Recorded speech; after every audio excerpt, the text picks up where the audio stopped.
যুবকরে দিলের কান লাগায় কথাটা শোনো। নবীজি চেহারা ঘুরিয়ে দিলেন, না না, আমার কোন সাহাবী জিনা করতে পারে না। মহিলা আবারও স্বীকারোক্তি দিচ্ছেন, পয়গম্বর আল্লাহর কসম আমি জিনা করে ফেলেছি।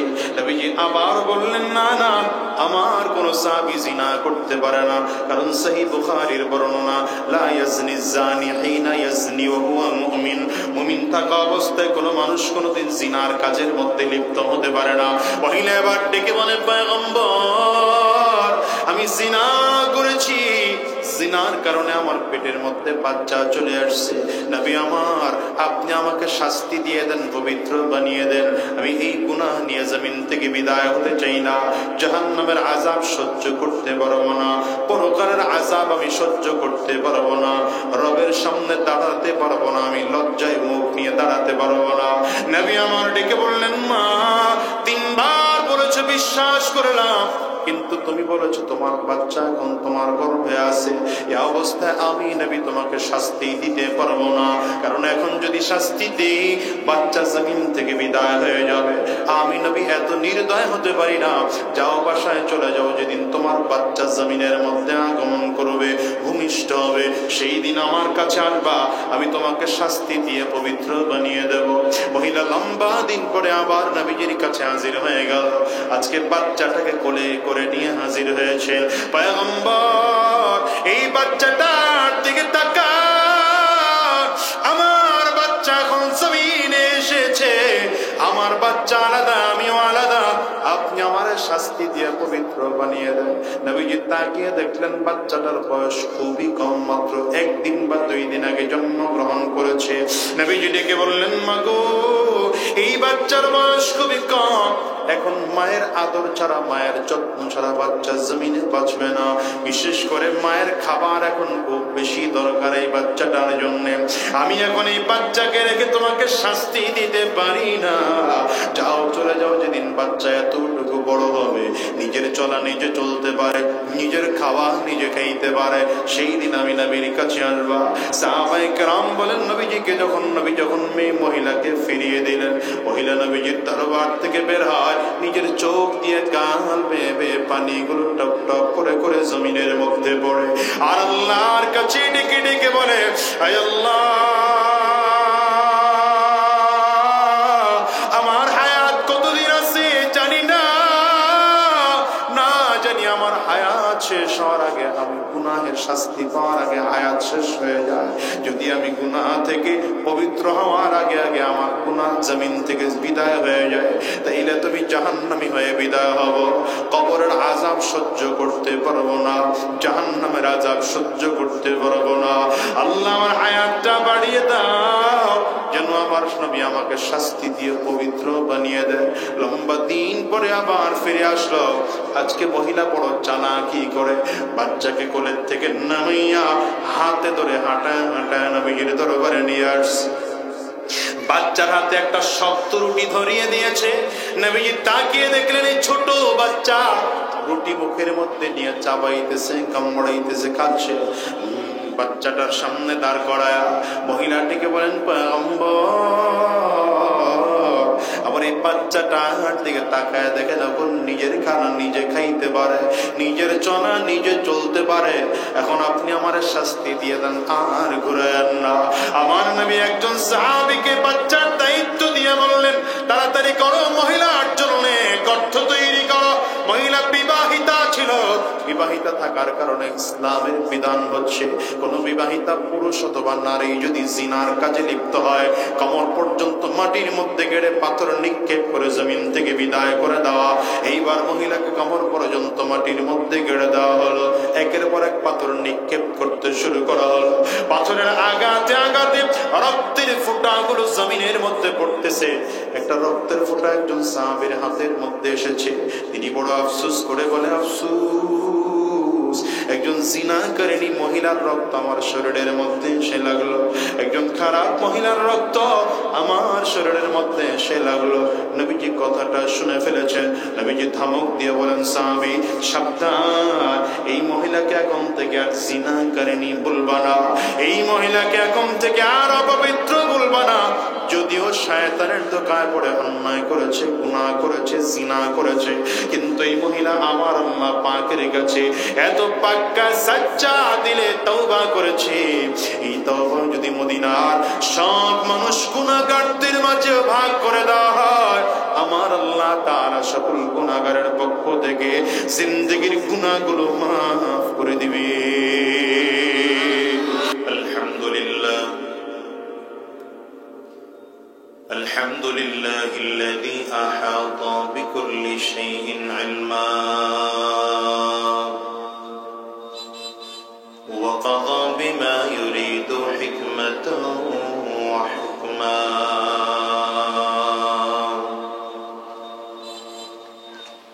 وأنعم بالنعم ابتلاء وامتحانا ونشهد أن لا إله إلا الله وحده لا شريك له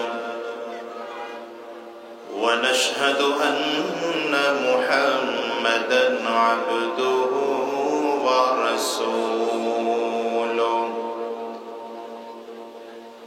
اللهم صل على محمد وعلى آله وصحبه وسلم تسليما كثيرا كثيرا أما بعد فأعوذ بالله من الشيطان الرجيم بسم الله الرحمن الرحيم لقد كان لكم في رسول الله أسوة حسنة وقال تعالى وإنك لعلى خلق عظيم صدق الله العظيم وصدق رسوله النبي الكريم ونحن على ذلك من الشاهدين والشاكرين والحمد لله رب العالمين سبحانك لا علم لنا إلا ما علمتنا إنك أنت العليم الحكيم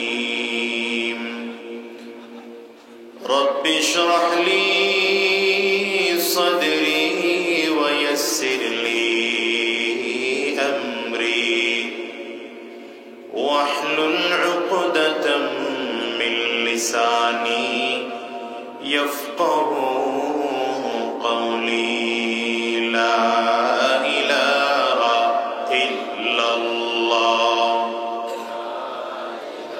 সকলে জবান খুলে আওয়াজ দিয়ে সকলে মিলে লা ইলাহা ইল্লাল্লাহ আরো জোরে লা ইলাহা ইল্লাল্লাহ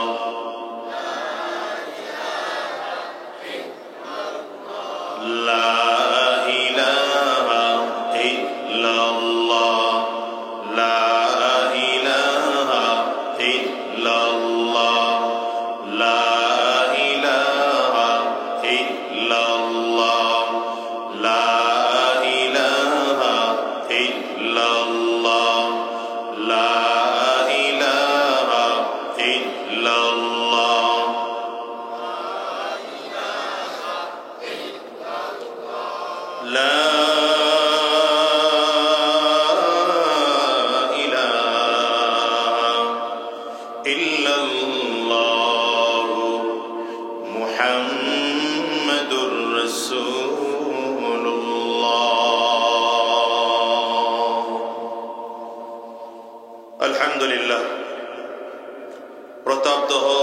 সমাজের উদ্যোগে আয়োজিত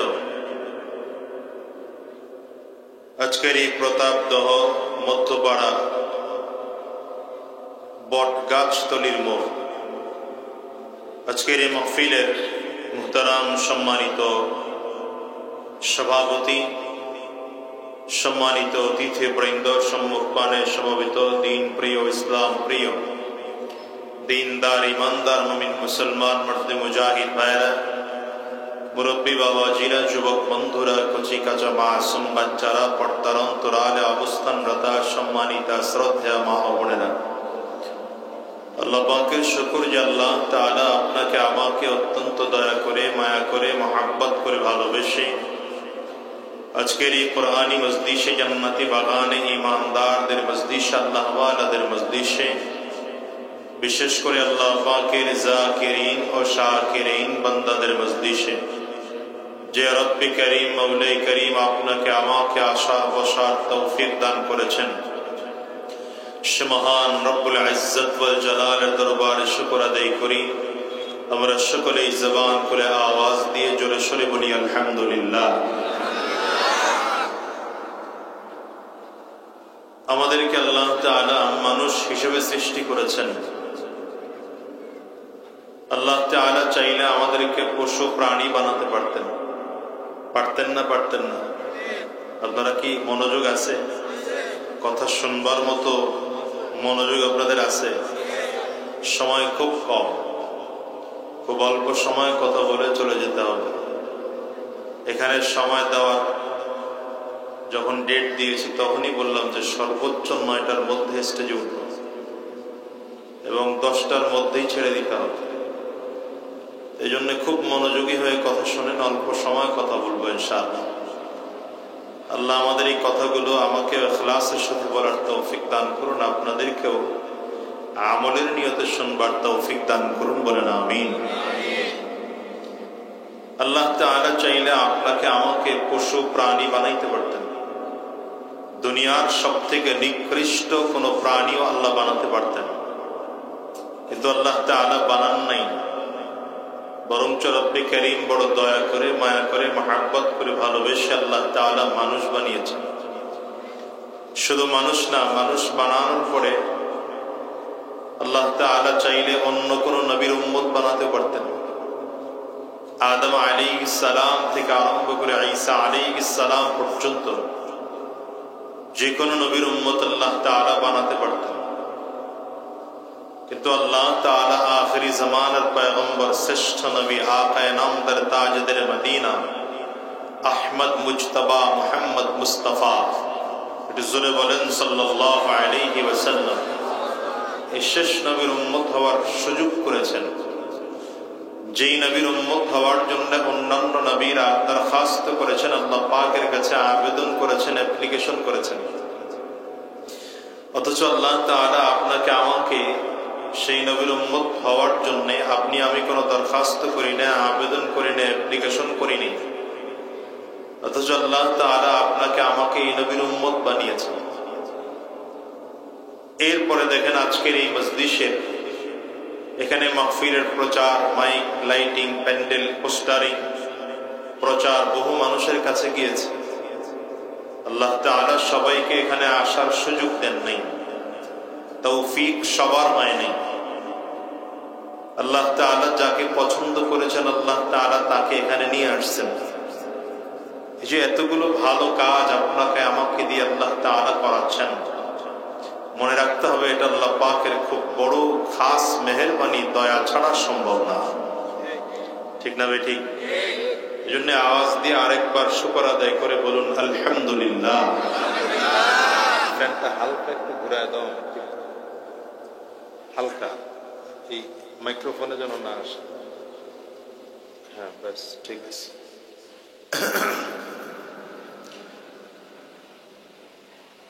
মানুষকে আল্লাহ তাআলা বানিয়েছেন, মানুষের মধ্যে জানোয়ারের অভ্যাস আছে, ফেরেশতাদের অভ্যাসও মানুষের মধ্যে আছে। কথা বুঝতেছেন? ঘাড় ঘোরানো যাবে না, ঘাড় ঘোরানো যাবে না, আমার দিকে তাকায় থাকে। মানুষের মধ্যে আল্লাহ তাআলা জানোয়ারের অভ্যাসও দিয়েছেন, আবার ফেরেশতাদের অভ্যাসও দিয়েছেন। ফেরেশতাদের অভ্যাস কি? যেমন ফেরেশতাদের অভ্যাস হচ্ছে ফেরেশতারা গুনাহ করতে পারে না, ফেরেশতাদের মধ্যে গুনাহ করার শক্তি দেওয়া হয়নি। ফেরেশতাদের মধ্যে কি নেই? গুনাহ করার শক্তি নেই। কথা বললেন, ফেরেশতাদের মধ্যে কি নেই? গুনাহ করার শক্তি নেই। গুনাহ করার মজা ফেরেশতারা বুঝে না, গুনাহের স্বাদ ফেরেশতারা বুঝে না। অর্থাৎ গুনাহ করতে গেলে যা যা লাগবে ফেরেশতাদের মধ্যে এগুলো কিছুই আল্লাহ তাআলা দেন নাই। যেমন গুনাহ করতে হলে, অপরাধ করতে হলে রাগের দরকার, আল্লাহ তাআলা ফেরেশতাদেরকে রাগ দেন নাই, ফেরেশতাদের রাগ নাই। গুনাহ করতে হলে, অপরাধ করতে হলে হিংসা লাগে, ফেরেশতাদের হিংসা নাই। কথা বুঝতেছেন? গুনাহ করতে হলে লোভ লাগে, ফেরেশতাদের লোভ নেই। গুনাহ করতে হলে, অপরাধ করতে হলে যৌন চাহিদা লাগে, ফেরেশতাদের তাও নেই। অর্থাৎ গুনাহ করার জন্য যা যা দরকার আল্লাহ তাআলা ফেরেশতাদের মধ্যে কোনোটাই দেননি। এজন্য ফেরেশতারা গুনাহের মজা বুঝে না, গুনাহের স্বাদ বুঝে না, গুনাহের শক্তি ফেরেশতাদের মধ্যে নাই। কিন্তু আল্লাহ তাআলা ফেরেশতাদেরকে আকল দিয়ে বানিয়েছেন। ফেরেশতাদের আকল আছে, জ্ঞান আছে, বিবেক আছে, বুদ্ধি আছে। কি আছে বলেন? ফেরেশতাদের আকল আছে, জ্ঞান আছে, বিবেক আছে, বুদ্ধি আছে। আবার জানোয়ারের দিকে তাকান, একদম বিপরীত। জানোয়ারের দিকে তাকাইলে দেখবেন অপরাধ করার জন্য যা যা দরকার সব জানোয়ারের মধ্যে আছে। যেমন জানোয়ারের মধ্যে রাগ আছে, কি কথা বলেন, আছে না নাই? জানোয়ারের মধ্যে হিংসা আছে, জানোয়ারের মধ্যে লোভ আছে, জানোয়ারের মধ্যে যৌন চাহিদাও আছে। কিন্তু জানোয়ারের মধ্যে আকল নেই। বলেন কি নেই? এই দুইটা বিষয় বুঝলেন তো? হা করে তাকায় বুঝলেন তো? ফেরেশতাদের মধ্যে গুনাহ করার শক্তি নাই, কিন্তু আকল আছে। জানোয়ারের মধ্যে গুনাহের শক্তি আছে, কিন্তু আকল নেই। এখন মানুষকে আল্লাহ তাআলা কেমন করে সৃষ্টি করেছেন দেখেন। মানুষকে আল্লাহ তাআলা বানিয়েছেন, মানুষের মধ্যে ওই জানোয়ারের মতো মানুষের মধ্যেও গুনাহ করার শক্তি আছে, স্বাদ আছে, মজা আছে। যেমন মানুষের মধ্যে রাগ আছে, কি আছে না নাই? মানুষের মধ্যে হিংসা আছে, মানুষের মধ্যে লোভ আছে, মানুষের মধ্যেও যৌন চাহিদা আছে। আবার ফেরেশতাদের দেওয়া আকল, এই আকলও আল্লাহ তাআলা মানুষকে দিয়েছেন।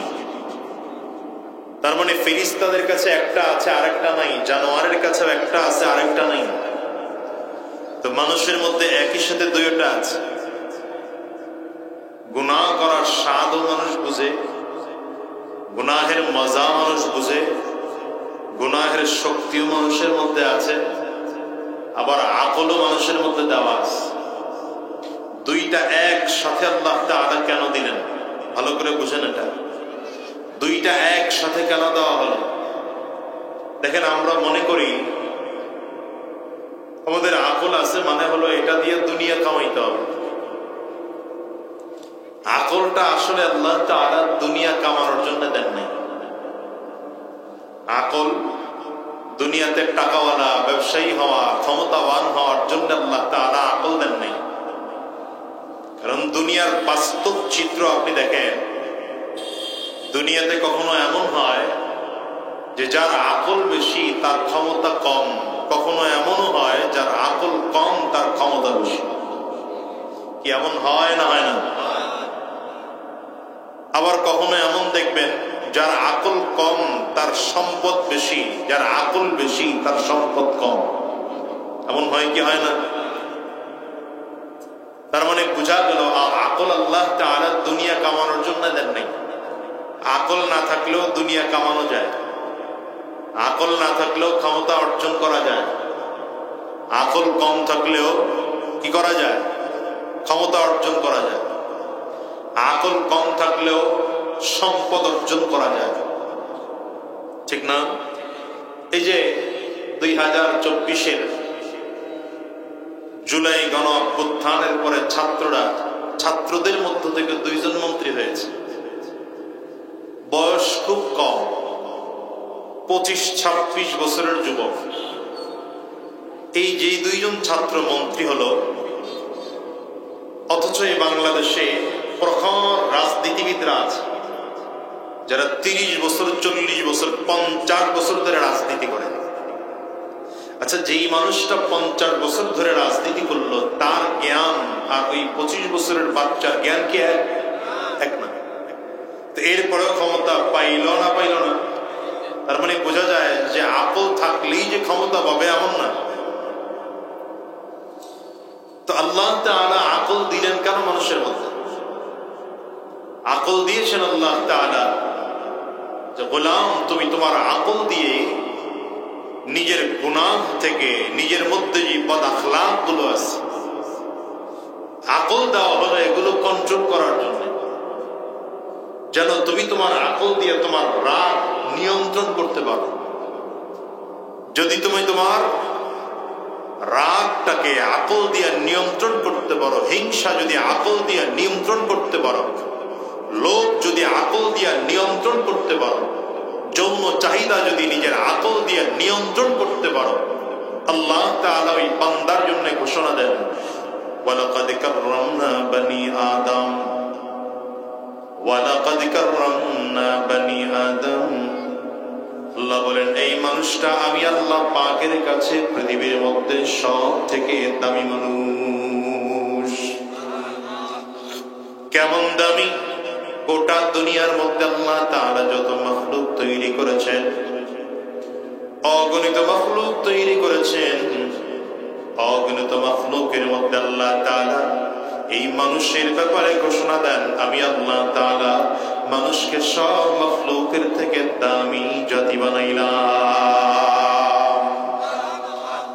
কিন্তু বান্দা, তোমার মধ্যে আকল আছে, নিজের আকল দিয়ে নিজের রাগ নিয়ন্ত্রণ করতে পারো নাই, আকল দিয়ে হিংসা নিয়ন্ত্রণ করতে পারো নাই, আকল দিয়া লোভ নিয়ন্ত্রণ করতে পারো নাই, আকল দিয়ে যৌন চাহিদা নিয়ন্ত্রণ করতে পারো নাই। রব্বে কারীম বলেন, তাইলে তোমার ব্যাপারে আমি আল্লাহ পাকের ঘোষণা, উলাইকা কাল আনআম বাল হুম আদাল, উলাইকা হুমুল গাফিলুন।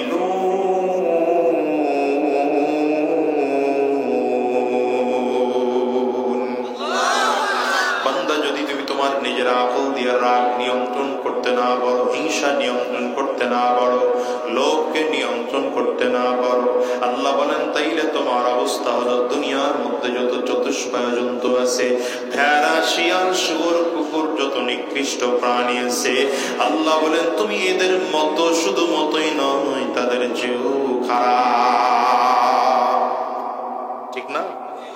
তাইলে আকলের উপরে নির্ভর করে আল্লাহ পাকের কাছে দামি হওয়া বা না হওয়া। নিজের আকল দিয়া যদি মানুষ গুনাহ থেকে, অপরাধ থেকে ফিরে থাকতে পারে, তো আল্লাহ পাকের কাছে দামি। আর নিজের আকল দিয়ে যদি গুনাহ থেকে, অপরাধ থেকে বেঁচে থাকতে না পারে, তাইলে সে আল্লাহ পাকের কাছে দামি না। শুধু আল্লাহ পাকের কাছে দামি নয়, বরঞ্চ দুনিয়ার মানুষের কাছে লোকটার মূল্য নাই, ঠিক না? এই আকল দিয়ে মানুষ দামি হতে পারে আল্লাহ পাকের কাছে। তাইলে আকল কেন দিয়েছেন বলেন তো? দুনিয়া কামানোর জন্য। তাইলে কেন দিলেন? আকল দিয়েছেন নিজের রাগ, নিজের হিংসা, নিজের লোভ, নিজের বদ আখলাক গুলোকে নিয়ন্ত্রণ করে নিজেকে দ্বীন আর সত্যের পথে পরিচালনার জন্য, ঠিক না? ঠিক বলেন। এই জন্য রব্বে কারীম বলেন, লাকাদ কানা লাকুম ফি রাসূলিল্লাহি উসওয়াতুন হাসানাহ, লাকাদ কানা লাকুম ফি রাসূলিল্লাহি উসওয়াতুন হাসানাহ। যদি দামি মানুষ হতে চাও, তাহলে দুনিয়ার সব খারাপ আখলাক গুলোকে বাদ দিয়ে আমার নবীর চরিত্রে চরিত্রবান হও। রব্বে কারীম গোটা পৃথিবীর মানুষকে জানাইতে চায়, আমি আমার নবীকে দুনিয়ার মধ্যে কেন পাঠাইলাম জানো? গোটা পৃথিবীর মানুষকে লক্ষ্য করে আমার আল্লাহ তাআলা বলেন, তোমাদের জন্য রয়েছে নবীজির মধ্যে গ্রহণ করার মতো উত্তম আদর্শ। আমার নবীকে আল্লাহ তাআলা গোটা মানব জাতির কাছে পাঠিয়ে বুঝাইলেন, মানব জাতি জেনে নাও, শুনে নাও, বুঝে নাও, আমার নবীর আখলাক যেমন চমৎকার, আমার নবীর আখলাকের মধ্যে কোনো ঝামেলা নেই, ভেজাল নাই, বক্রতা নাই। তোমার আখলাক আর তোমার চরিত্রের মধ্যে ভেজাল থাকতে পারবে না। বলবেন নবী জমিন থেকে চলে গেল, আমরা কেমন করে নবীর আদর্শে আদর্শবান হব? নবী যদিও জমিন থেকে বিদায় হয়ে গিয়েছে, কিন্তু আমার নবীর কোরআন আজও জমিনে আছে না নাই? জোরে বলে। এই কোরআন পুরোটাই তো আমার নবীর আদর্শ। মুসলমান 30 পারা ওয়ালা কোরআন, 114 সূরা ওয়ালা কোরআন। মনে রাখবেন, আকল যখন দ্বীনের পথে চলার জন্য যথেষ্ট হবে না, আকলটাকে পরিচালনা করার জন্য আল্লাহ তাআলা কোরআন পাঠাইলেন। তার মানে আমার নবীকে যেমন করে আল্লাহ তাআলা পাঠিয়েছেন, কোরআনকেও তেমন করে বানিয়েছে। পুরোটা কোরআনই আমার নবী পুরোটাই কোরআন। কোরআনে যা যা বলা আছে আমার নবীর আখলাক আর সিরাত ছিল তেমন। আমার নবীর ইন্তেকালের পরে সাহাবায়ে কেরাম আম্মা জান আয়েশা সিদ্দিকা রাদিয়াল্লাহু আনহার কাছে গিয়ে প্রশ্ন করলেন, আম্মা জান কাইফা কানা খুলুকুন নবী সাল্লাল্লাহু আলাইহি ওয়াসাল্লাম, আম্মা জান নবীজির আখলাক, নবীজির চরিত্র কেমন, নবীজির সিরাত কেমন ছিল? নবী আলাইহিস সালাতু ওয়াস সালামের স্ত্রী আম্মা জান আয়েশা সাহাবায়ে কেরামদেরকে পাল্টা প্রশ্ন করেন, আফাতাকরাউনাল কুরআন, সাহাবায়ে কেরাম তোমরা কি কোরআন পড়ো না? সাহাবায়ে কেরাম বললেন, বালা, অবশ্যই আমরা কোরআন পড়ি। আম্মা জান বলেন, যদি কোরআন পড়ে থাকো তাইলে তোমরা উত্তর দাও, যদি কোরআন পড়ে থাকো তাইলে জেনে নাও কানা খুলুকুল কুরআন, আমার নবীজির চরিত্র যা ছিল কোরআনও ঠিক তা।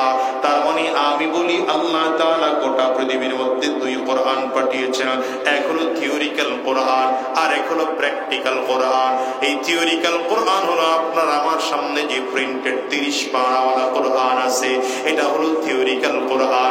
আর আমার আপনার নবী সরওয়ারে দু আলম মুহাম্মদুর রাসূলুল্লাহ সাল্লাল্লাহু আলাইহি ওয়াসাল্লাম বলেন, জিন্দা প্র্যাকটিক্যাল কোরআন।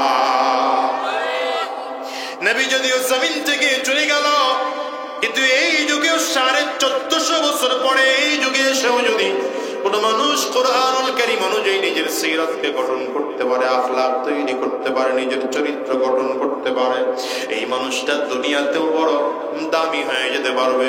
দুনিয়াতেও দামি লোকটা আল্লাহ পাকের কাছেও দামি। ইন্তেকাল করে জমিন থেকে বিদায় নিতে দেরি হবে, আল্লাহ পাকের জান্নাত পাইতে দেরি হবে না। বাজান ভালো করে মনে রাখবেন, আপনার আমার মধ্যে আল্লাহ তাআলা গুনাহের স্বাদ দিয়ে বানিয়েছেন, গুনাহের মজা দিয়ে বানিয়েছেন। আপনার আমার মধ্যে গুনাহের লোভ জাগবে, গুনাহ করার স্বাদ আপনার আমার মধ্যে জাগবে। কিন্তু সাবধান, কোন সচেতন মানুষ, কোন সচেতন আল্লাহ পাকের বান্দা গুনাহ করতে পারে না। সাহাবায়ে কেরামদের অভ্যাস ছিল, সাহাবায়ে কেরাম কোনোদিন গুনাহ করতেন না। যদি সাহাবায়ে কেরামদের দ্বারা গুনাহ হয়ে যাইত তো তওবা করার জন্য পাগল হয়ে যাইতেন। আর আপনার আমার অবস্থা এখন এমন, বিশেষ করে যুবকদের দিকে তাকাও, যুবকদের পরিস্থিতি আজ যেমন, তাসবিহ দানা ছিঁড়ে গেলে যেমন একটার পর একটা দানা জমিনের মধ্যে পড়তে থাকে, আপনার আমার জীবনের গুনাহ তেমন করে একের পরে হচ্ছে।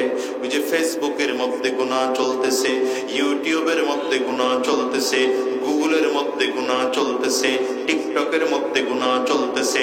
মা আর বাবার বিরোধিতা করে আবার আরেক গুনাহ কামাই করতেছি, ইসলামের বিরোধিতা করে আবার আরেক গুনাহ কামাই করলাম, আলেমদের বিরোধিতা করে আবার আরেক গুনাহ কামাই করলাম, দেশের বিরুদ্ধে চক্রান্ত ষড়যন্ত্র করে আবার আরেক গুনাহ কামাই করতেছি, মসজিদ মাদ্রাসার বিরোধিতা করে আবার আরেক গুনাহ কামাই করতেছি। মুসলমান, এই জন্য বলে যাই, যদি আল্লাহ তাআলা আপনার আমার মধ্যে রাগ দিয়েছেন, হিংসা দিয়েছেন, লোভ দিয়েছেন, কিন্তু সাবধান, গুনাহ করা যাবে না। যদি গুনাহ হয়ে যায় তো তওবা করে নিতে হবে। আজকের আমার আলোচনার মূল মেসেজ হলো 2টা। মেসেজ কয়টা বলেন? 1 নম্বর মেসেজ, গুনাহ করা যাবে না। আমরা এখান থেকে এই ওয়াদা করে বের হব, গুনাহ করব না। বলেন, মুখ বন্ধ না রেগা সবাই মিলে বলেন, গুনাহ করব না। বলেন, সবাই বলেন। আমি তাকায় দেখতেছি মানে এমন এক জায়গায় বসা, সব দেখা যায়। আবার কিছু ছেলেরা এখনো ফেসবুক মোতালা করতেছে। মোবাইল এমন এক রোগ, এটা না টিপলে ভাতের পেটের ভাত হজম হয় না। এটা বন্ধ করে দেয় না। বলেন, গুনাহ করব না। বলেন, হয় না, আওয়াজ হয় না। এটা গুনাহ না করার আওয়াজ না, এটা হলো আমি জোর করে বলাইতেছি সেই আওয়াজ। দিল থেকে বলেন, গুনাহ করব না। বলেন, সবাই মিলে বলেন, গুনাহ করব না। দ্বিতীয় নম্বর কথা, যদি গুনাহ হয়ে যায় তাওবা করব। বলেন, গুনাহ হয়ে গেলে, বলেন, গুনাহ হয়ে গেলে সবার মুখ নড়ে না। গুনাহ হয়ে গেলে এক নম্বর, গুনাহ করব না। বলেন, গুনাহ, সবাই গুনাহ, আবার বলেন গুনাহ। দ্বিতীয় নম্বর, গুনাহ হয়ে গেলে, সবাই বলে না। দ্বিতীয় নম্বর, গুনাহ হয়ে গেলে ব্যাস, কথা শেষ। এই দুই কথাই যদি থাকতে পারেন, 10 বছর ওয়াজ শুনলে যা ফায়দা হবে এর চেয়ে বেশি ফায়দা। এই দুই কথা মেনে নেন, জীবনে গুনাহের ধারে কাছে যায় না। আমাদের দেশে তো গুনাহ ছাড়া কাজ নাই। এই যে চায়ের দোকান আছে, চায়ের দোকান মাশাআল্লাহ, এটা তো একটা গুনাহের আরেক আড্ডা। ছেলে ঢাকায় থাকে বা বিদেশ থাকে, টাকা পাঠায় মাসে মাসে, আর মুরব্বী বাবা, রাগ করেন না বাবা, মুরব্বী যারা আছেন ক্ষমা চাই বাবা, এরা ওই 50 টাকা নিয়ে ঘর থেকে বের হয়, দোকানে বসে এক কাপ চা, একটা বিস্কুট অথবা রুটি, যতক্ষণ পকেটে আছে একটার পর একটা থাকতে, এক হাতে চা আছে আর এক হাতে আগরবাতি আছে। এরপরে এলাকার যত সমস্যা, খান বাড়ির অসুবিধা কি, চৌকিদার বাড়ির অসুবিধা কি, হাওলাদার বাড়ির সমস্যা কি, কোন মেয়েটা ছোট, কোন মেয়েটা বড়, কোন মেয়ের কার সাথে সম্পর্ক, কোন মাইয়া ফেল করছে, কার বাড়ি চুরি করছে, কার ছেলে বাচ্চা, কার ছেলে লম্বা, কার বিবি কেমন, সব গবেষণা ওই দোকানে। আপনাদের এলাকায় মনে হয় এগুলো নাই, আমাদের বরিশালের কথা বলতেছি। আছে? আপনি কি করতেছেন বাবা এটা বলেন তো? আমার যে বাজানারা এই কাজটা করতেছেন, এই যে 2 ঘন্টা 3 ঘন্টা 2.5 ঘন্টা এই আড্ডার মধ্যেই আছেন। আসরের সময় ঘর থেকে বের হলেন, আর রাত 8টা 9টা ঘরে গেলেন, এই 3-4 ঘন্টা দোকানে বসে বাজে আড্ডা দিলেন। কতটুকু সওয়াব হইল আপনার? হ্যাঁ, সওয়াব হইছে? হয় নাই, বরং গুনাহ হইছে। ঠিক না বেঠি? এই যে গুনাহ, এই জন্য বললাম যে গুনাহ করব না। প্রয়োজনটা কি আপনার দোকানে যাওয়ার? বলেন, চা খাইতে মনে চায়, ঘরে বসে খান। যদি ঘরে আপনার বিবি বানায় না দেয়, দোকানে আসবেন, 1 কাপ চা খেয়ে চলে যান। এখানে বসে আড্ডা দেওয়ার দরকার কি? দোকানের টেলিভিশন কিনতে বলেন কেন দোকানদার রে? নিয়তে ভেজাল আছে। ও মনে করছেন হুজুর কিছু দেখে টাকা না? আপনারা যেগুলো দোকানদাররে বলেন, আর দোকানের মধ্যে এক একজন যে বসে বসে দোকানদাররে বলে, এই বেটা টেলিভিশনটা পাল্টাইতে পারোস না? কি বলে, ছোট, এটা তো বড় লাগবে। বড় টেলিভিশন কিনতে পারোস না? দোকানদার চিন্তা করে, এক টেলিভিশন চালায় যদি 50 কাপ চা বিক্রি হয়, অসুবিধা। ঠিক ভালো করে সবাই বলে না, দেখেন তো ঠিক বলে না কে কে ভেজাল আছে? জোরে বলেন, ঠিক না বেঠিক?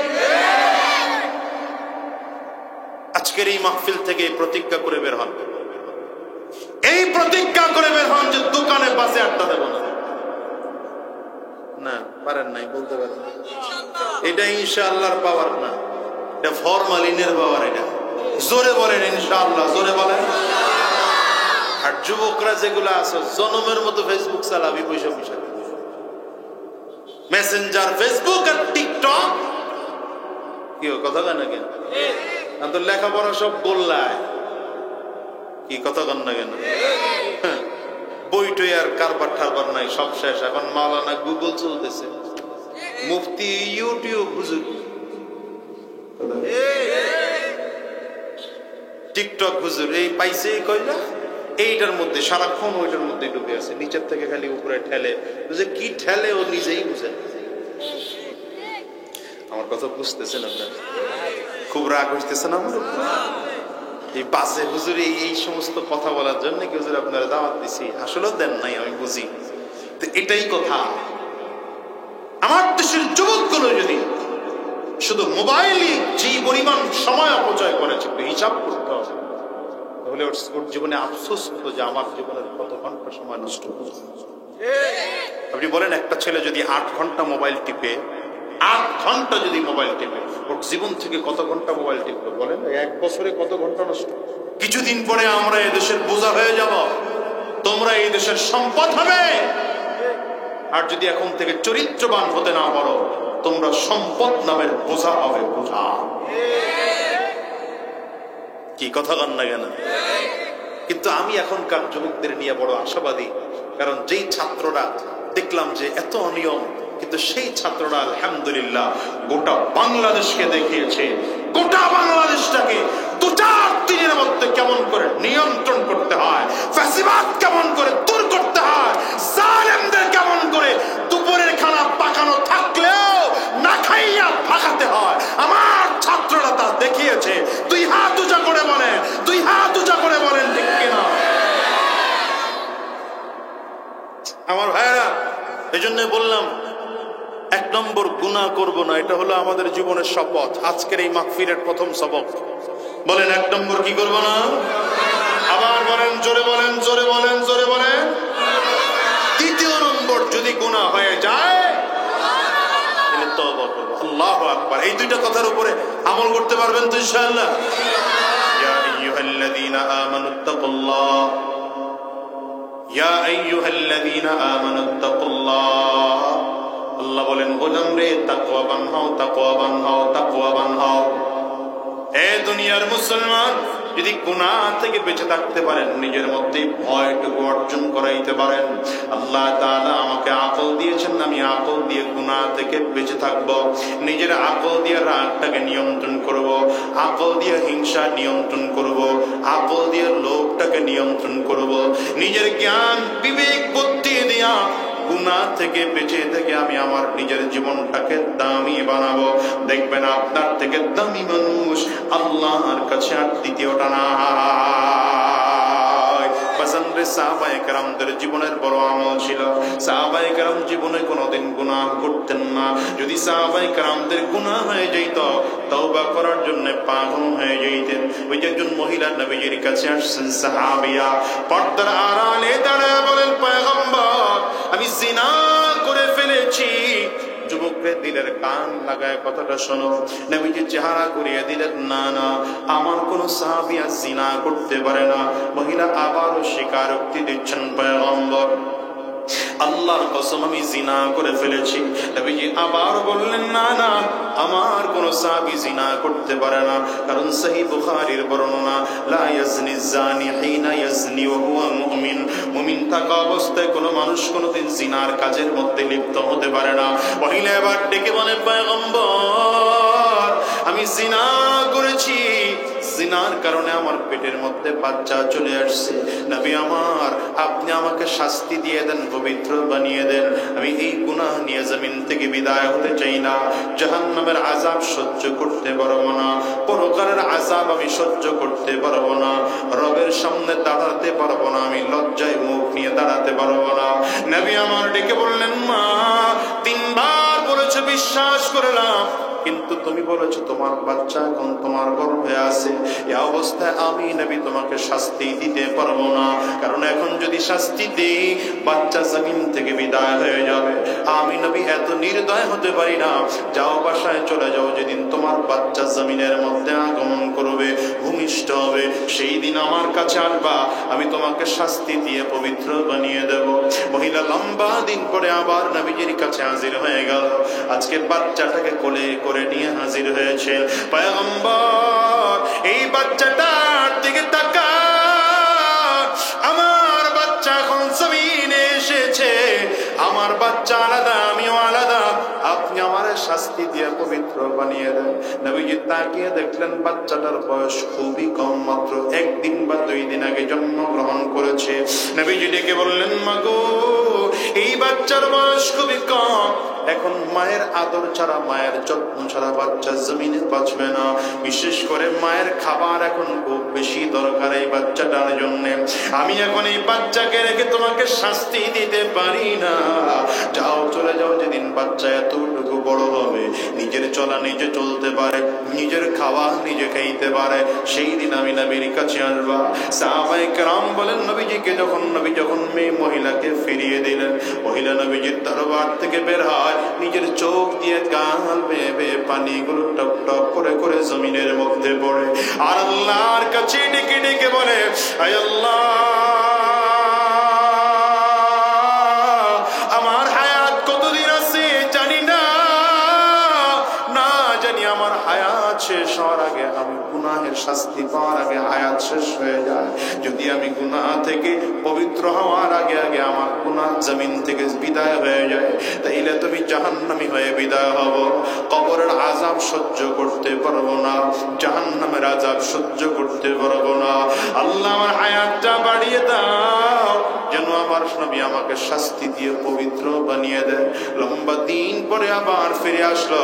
আজকে মহিলা বড় চালাকি করে, বাচ্চাকে কোলের থেকে নামিয়া হাতে ধরে হাঁটায় হাঁটায় নবীর দরবারে নিয়ে আসছে। বাচ্চার হাতে একটা শক্ত রুটি ধরিয়ে দিয়েছে। নবীজি তাকিয়ে দেখলেন এই ছোট বাচ্চা রুটি মুখের মধ্যে নিয়ে চাবাইতেছে, কামড়াইতেছে, খাচ্ছে। বাচ্চাটার সামনে দাঁড় করায়া মহিলাটিকে বলেন, আবার এই বাচ্চাটার দিকে তাকায় দেখেন এখন নিজের খানা নিজে খাইতে পারে, নিজের চলা নিজে চলতে পারে, এখন আপনি আমার শাস্তি দিয়ে দেন, আর ঘুরায়েন না। আমার নবী একজন সাহাবীকে বাচ্চার দায়িত্ব দিয়ে বললেন, তাড়াতাড়ি করো, মহিলার জন্য গর্ত তৈরি করো।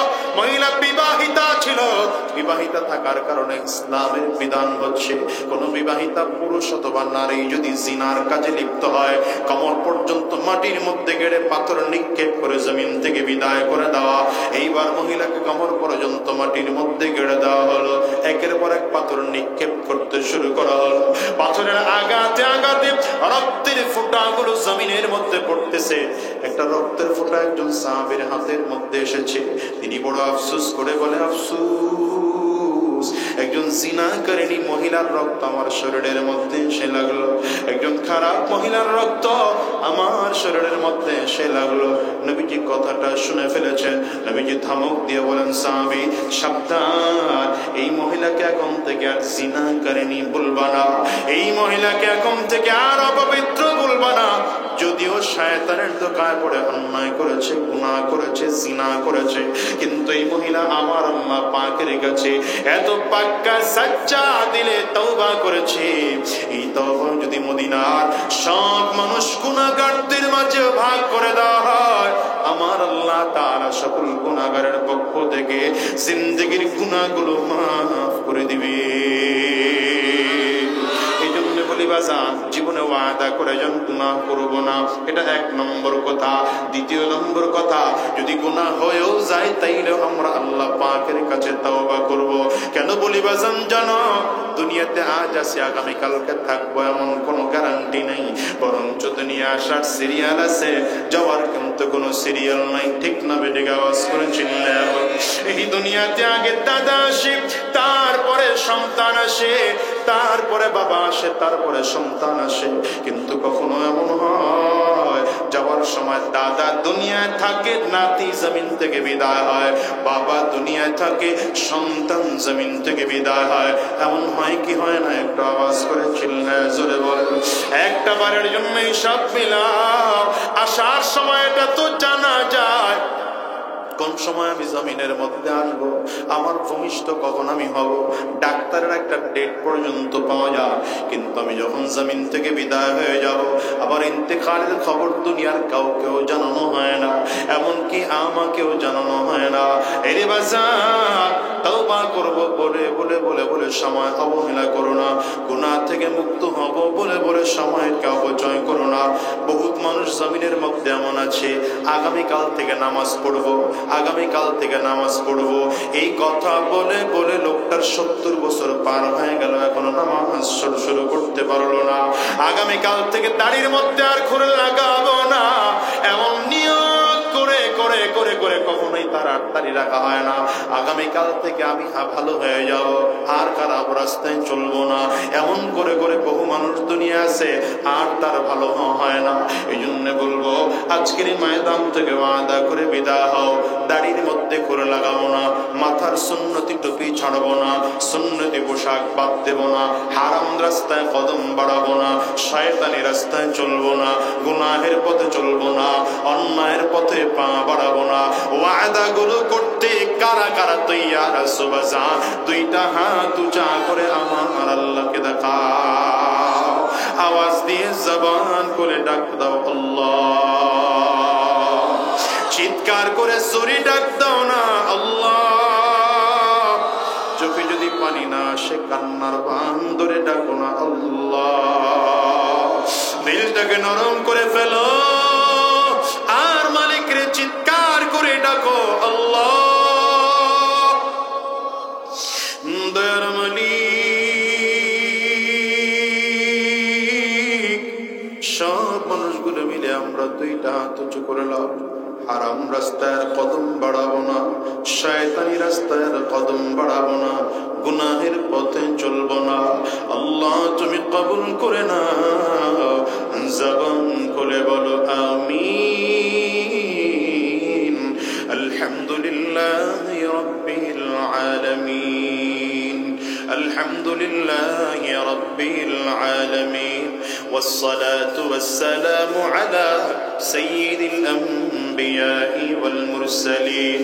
ربنا ظلمنا أنفسنا وإن لم تغفر لنا وترحمنا لنكونن من الخاسرين. ربنا لا تزغ قلوبنا بعد إذ هديتنا وهب لنا من لدنك رحمة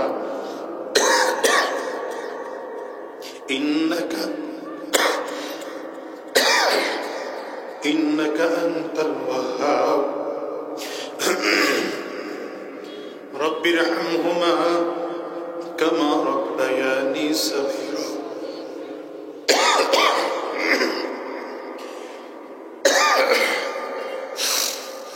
رب ارحمهما كما ربياني صغيرا.